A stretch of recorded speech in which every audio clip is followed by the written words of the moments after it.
दादी मूंखे हिकु दफ़ो रुगो ख़बर पए न त असांजे भाइरनि खे भंग कंहिं पीआरी आहे त मां उन्हनि जी सॼी आकह खे उल्टियूं करायां छो त मां मादाणी आहियां मादाणी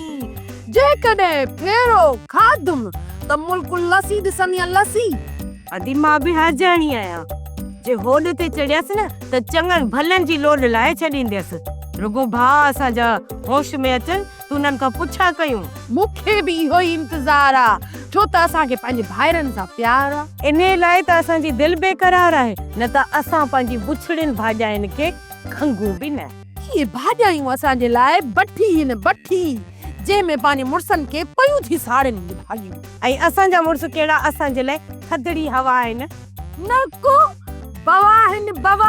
जेकॾहिं कुझु पुछूं था त मथां चढ़ी असांखे चुप था कराए छॾनि इन जे करे माठ भली अथई अदी पुछंदीअ न त कम लही वेंदई तुंहिंजो मुड़ुस त तुंहिंजो आहे मुंहिंजो मुड़ुस त सफ़ा चढ़ियल आहे कुझु बि चवां थी सफ़ा चढ़ी थो वञे इन जे करे त चवां थी त आस्ते काकड़ो हण उथी त घर जो कमकार कयूं जेकॾहिं ॿुधी वतऊं न त वॾी मोचड़नि जो ज़ब्को थींदो उथी छोरी उथी तीड़े बादरनि खां तौबा कईसे हलो घर जे कमकार खे वठो चिलकाए रखोसली घर हाणे थींदो छा जेसी ताईं नई देग तयार थिए तेसी मोए जी दुआ ई घुरी छॾींदा आओ दा इन करे त मूं मोबाइल बंदि करे छॾी आहे हाणे हलूं था दुकान ते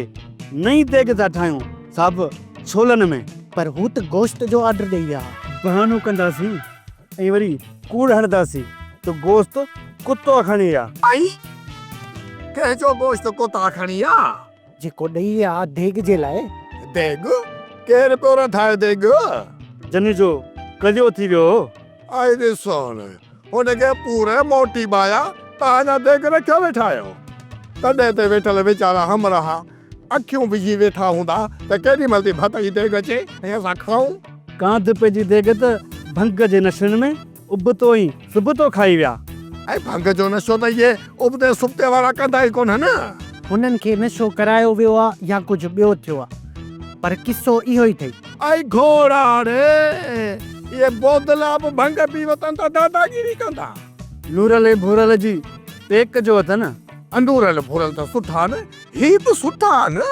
पर इहो कमु इन्हनि कयो कीअं बाबा भंग जे नशे में